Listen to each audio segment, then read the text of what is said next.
Why are the IRS after me? You have a problem. And so do most anime fans, but that's besides the point. Just follow-up question, are you a sadist? It'll explode, don't worry, it's fine. I would ask you to avoid that world simply because I don't want to see your clothes fly off. I want to say rent a daddy. He's a very good boy. I was respectful. Wink. I shall save you from the arachnids, my king. Sounds good.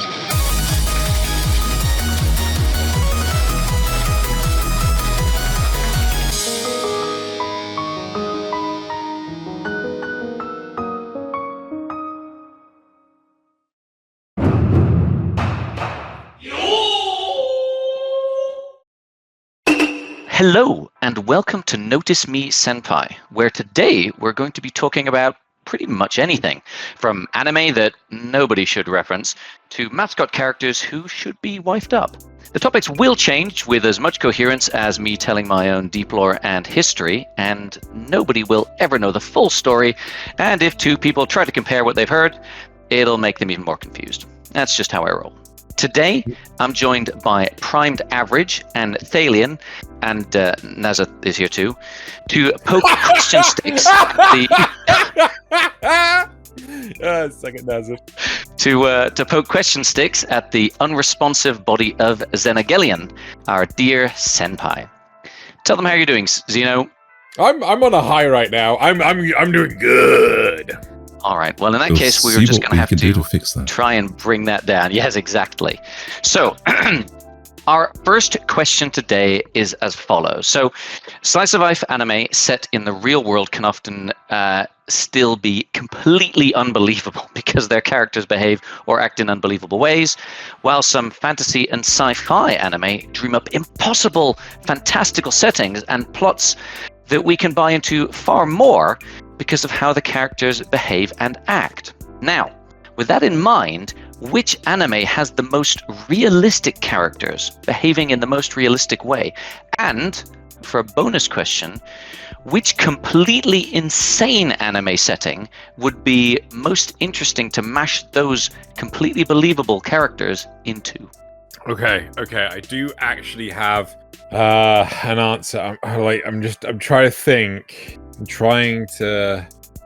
think this is a safe one. So I'm going to say my home hero, right? My home hero is a really interesting series about effectively what a father does to keep his daughter safe from the Yakuza, and how, as a family, they try to hide it, and it's like a very, very deep thriller and things like this. It's very clever, very cunning, very psychological thriller as well. I just wish there was more animation budget, but it's a really, really good psychological thriller series. And the anime that for a complete mashup of what the fuck even, 100% Gurren You know, that you can't go any further removed from zaniness and unrealism as Gurren Cramming those characters into that setting. Yeah. Just follow-up question, are you a sadist?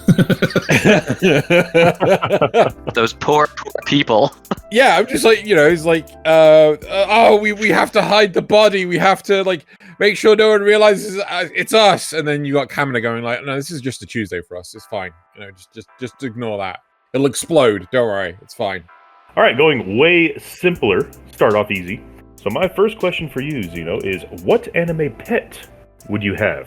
What? Oh, no. Oh. Or is that an even harder question for you? No, it's an easy question. It's a super easy question that if anyone has their taboo cap on, they'll instantly know what the answer is. Because I want one in real life. God damn, fuck him. No, I'm not betraying him. I must respect. It's Ein from Cowboy Bebop. Oh. We weren't that mean to you. Because Corgi. Yeah, Corgi. Intelligent data dog. Yeah. Can hack the Gibson. And adorable. Yeah. And I'll be like, who's a good boy? Who's a good boy? Why is there all this money in my bank account? Who's a good boy? He's a very good boy. Why are the IRS after me? Especially in the UK. What the fuck? All right, Xenobino. Did you know on December 31st it was announced that the voice actors Yusuke Kobayashi and Yumi Uchiyama are getting married? Yes, I did. It's such a happy occasion, but considering that these characters most recently played Subaru and the familiar Puck from ReZero, does this mean that the cat is fine too? Oh, fucking God, you and your fucking cat girls. I swear, love of God, Thaylien, you have a problem. And so do most anime fans, but that's besides the point. I am your problem right now. Yeah, you're my problem. Also, Puck hasn't made an appearance in the latest season of ReZero, and I like the headcanon that it's Subaru and Rudy. So I'm going to keep with that headcanon instead. And yes, there's nothing wrong with cat girls as long as they have a choice. So no, Thaylien. No. No. No. So speaking of things that are absolutely fine, harem anime. Damn straight. What? They exist. Yeah. And let's face it, they exist mostly to pander to a heterosexual male fantasy, which is fine. Woo! Sorry. Reverse harem anime are showing up more and more often, which is excellent news.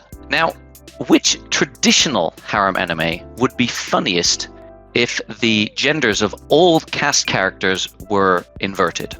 And as a bonus question, which anime would simply be better if gender, and of course also sexual orientation of all the cast characters, were just mixed up across the entire cast?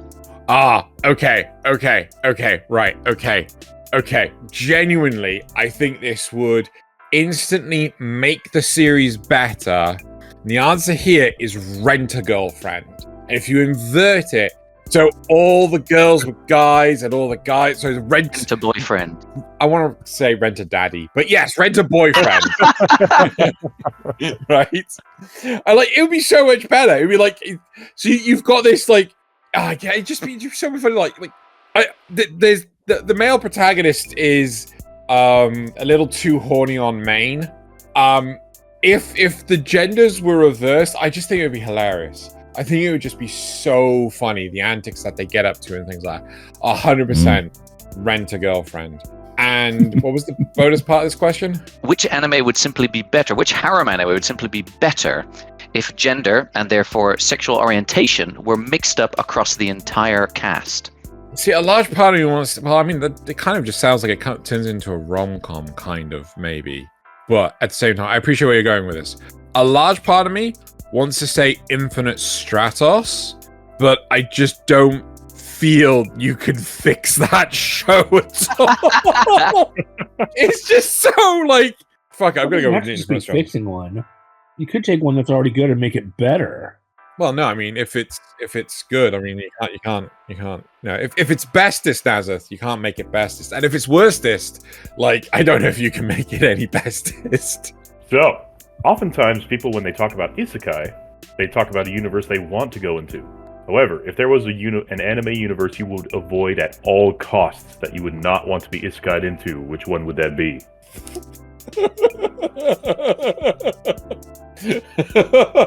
Sounds like you got some options. There's options. There's a non-zero number of options here. I think I'm gonna pivot. I'm gonna say Food Wars, because I don't want to disappoint people by when I eat their food and my clothes don't explode off. And like, wait, my food wasn't amazing? No, it wasn't. It was mid at best. Like, oh, no. or vice versa. I feed someone and their clothes don't explode off. And I'm like, oh. I would ask you to avoid that world simply because I don't want to see your clothes fly off. Yay! Do you think that's why in Japan you're not meant to eat out in public or like on the streets and things? Yeah, Food Wars is a accurate historical drama. Like it needs to. It's a well-known problem in Japan. It's an animated documentary, is what it is. The 3 plagues that ravaged Japan: Godzilla, magical girls, and your clothes flying off when you eat. Moving on, Xeno, my friend. In the classic anime, Sailor Moon, there are 2 familiars that help guide the Sailor Scouts, named Artemis and Luna. On a scale of 1 to Puck, how would you rate them as a potential waifu? Wait, which Puck? The one that's just getting married. Okay. Because I didn't know if you meant the Puck from Berserk. Okay, rating on a scale of 1 to One Puck. to Puck. Because Puck is being made a waifu. Weirdly enough, I'm going to go with Pochita and say that they can replace an organ, but that's about as far as it goes. Behold the wild Xeno. For generations, his kind have struggled to survive without the use of elbows. This often led to strange clipping and odd behaviors, but the Xeno was quite happy in his little niche. However, nature is cruel and often forces selection pressures. And so behold, after generations spent alone, watched and heckled by a cruel peanut gallery, the Xeno has developed a new survival strategy. With the careful application of elbow trackers, he can exist in this strange VR environment with far less clipping, far more maneuverability, and a much greater ability to express himself. Did you notice?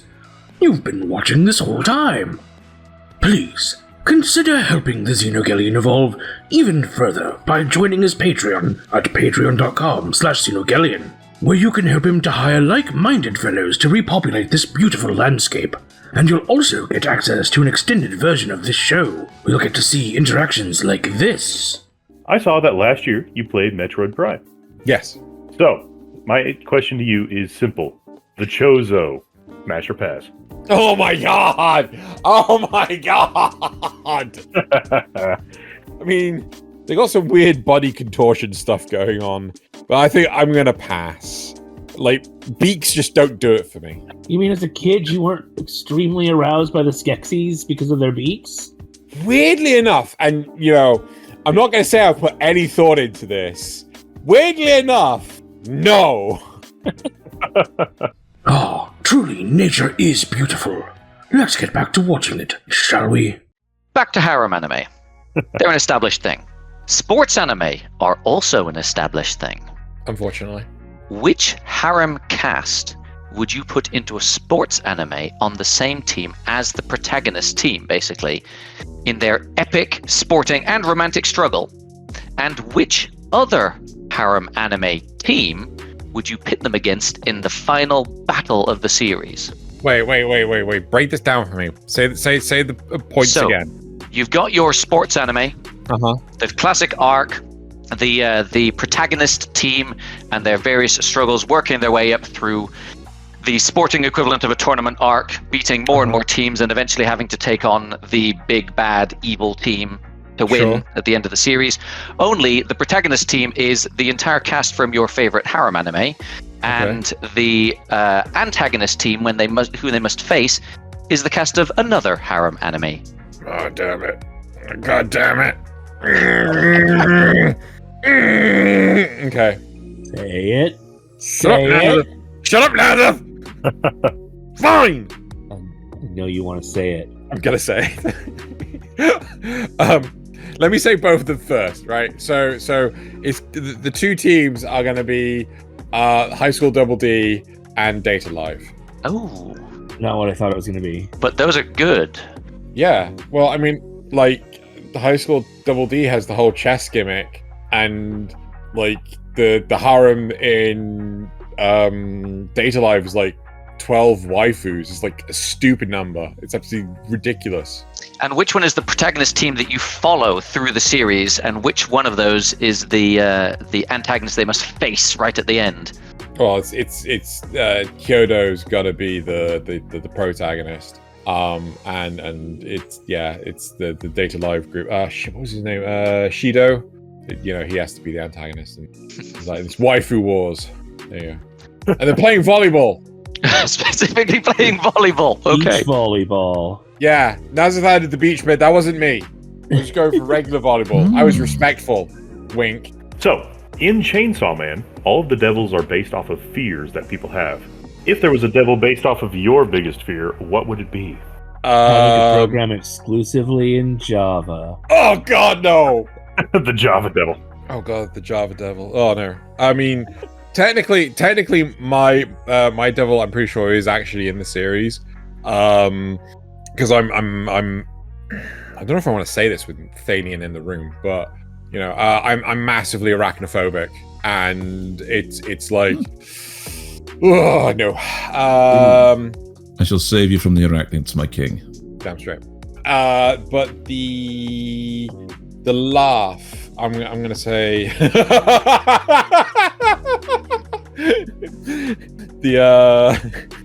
Yes, that laugh. no. The interspecies reviewers devil. Oh God. Now, God I'm not expecting many people to know what interspecies reviewers is. I can only stomach my 5 minutes of the show, right? But if the name is anything to go by, you know what it is. Watch Monster Girl Doctor instead. That's fun. But no other anime will let you have a barbecue on the abs of a fire demon. Well, a fire monster. Of all of us, how am I not surprised it is you that have actually watched this series? I thought I was the degenerate. I make you look like a saint. Yeah, Kiddo. apparently. Alright, it's back to me now. It's been shown that the Exceed, the cat-like companions from Fairy Tail, can take on human forms. But would Happy even know what marriage is? Follow-up question. Human Carla, waifu or not? Well, Happy's intelligent and a dragon, so... No, he's an Exceed. No, the joke was that Natsu thought he was going to be a dragon. That's why he's painted in the portrait as a dragon. But yeah, no, I'm just going to... Of course he knows what fucking marriage is. No, he doesn't do the marriage thing. Shut up with your weird question. Stop wanting to do cats. What a weirdo. Changing tack slightly. Which fantasy anime, and specifically fantasy anime, would be more interesting if it was actually a sci-fi anime set in the future? And what would the sci-fi explanation for all the magical fantasy stuff be? So thinking of like anime like Scrap Princess, which starts off looking like it's going to be a fantasy anime, and then, spoiler alert. Problem is, so many fantasy anime that live in my head are actually isekais. I mean, it's so difficult to find a fantasy anime these days that isn't isekai. Actually, this could genuinely work, right? Seven Deadly Sins. Make the Seven Deadly Sins some weird, like, dilapidated. So the whole premise of Seven Deadly Sins is that there's three warring factions. You've got the angels, the devils, and the humans. This is surprisingly similar to things like Rage of Bahamut, but that's besides the point. Everyone should watch Rage of Bahamut. But if it turned out that the events of Seven Deadly Sins set in a fantasy world was like, oh no, but it turns out that this is actually the fantasy after the destruction of the sci-fi, like that, you know, you could have some like more interesting things like, oh, the reason why giants exist is because of like gene manipulation, like, you know, the reason why you got magic forests where people, humans can't enter is because of like some weird stasis field or something that prevents them from walking in, or perception filter or something like that. You know, you could do all sorts of weird and wonderful shit like that, and I think it would make the show significantly better. However, I don't think anything can save the animation budget. Definitely not. It would also explain Eskimo. Nothing really explains Eskimo. So, what is the saddest, most gut-wrenching anime that you have ever watched? Oh. I think it's got to be Made in Abyss. That is a good one. That is a really good one. I keep hearing things about it. I need to watch it. It's really good, but... Which one is sadder? Nanachi's story or Prushka's story? Or I guess you haven't finished season 2, so you don't know the full story about... You know a good portion of it, though. You know the history of the people that went down to that level. I do. I feel that one is like, even without having seen the final episode, I'm pretty sure it's going to be that one. Yeah. Like the fact that girl turns into entire village, and it's that one. It's season 2. It's season so 2 much worse than that too. Oh yeah, season 2. Let's switch up the mood a bit. Since it's a form of contract, how many people has Kyubey married so far? Oh my god, what the hell is wrong with you? We don't have time to answer that question. Answer the original question. I don't fucking know. I haven't watched anything beyond the first season of Mahou Shoujo Madoka Magica, and I kind of wish I never saw the fucking first season of Mahou Shoujo Madoka Magica. So clearly the answer is 3. Potentially more then? What do you mean potentially? I don't fucking know, man!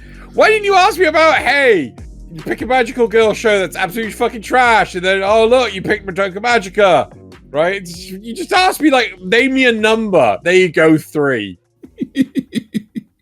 And with that, we've used all the time and dignity we've got for today. Xeno has been asked about anything, and we're all out of anything to ask him. Please enjoy this quick interpretive dance. It's something I prepared for you all day, and it looks absolutely nothing like the YMCA dance. Goodbye from all of us, and good luck to Xeno during the motion capture. Nazeth, can we make sure that Thaylien is never in another AMA again? Like, just let's put that. Let's make it no Thaylien in AMA.